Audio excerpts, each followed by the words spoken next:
Այսօր միասին պատրաստելու ենք շինգյալով հաց։ Խմորի համար մեզ անհրաժեշտ է 1,5 կգ ալյուր, 1,5 թեյի գթալ աղ և գոլ ջուր։ Ստանում ենք պինդ խմոր։ Ես օգտագործել եմ հազարի տերևներ, կանաչ սոխ,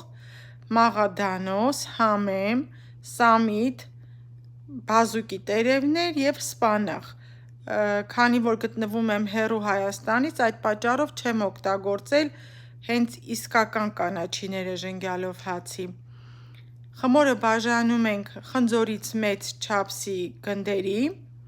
Կտրատած կանաչիին ավելացնում ենք սև պղպեղ, կարմիր պղպեղ, կարող եք նաև ավելացնել կծու կարմիր պղպեղ, աղ, 1 կիտրոն ենք քամում մեջը և կես թեյի բաժակ ձեթ։ Ամբողջը խառնում ենք։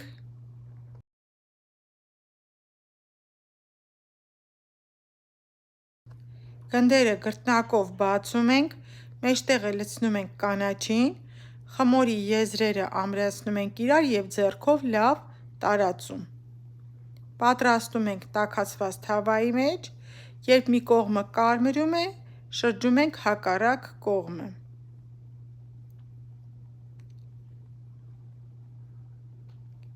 Բարի ախորժակ։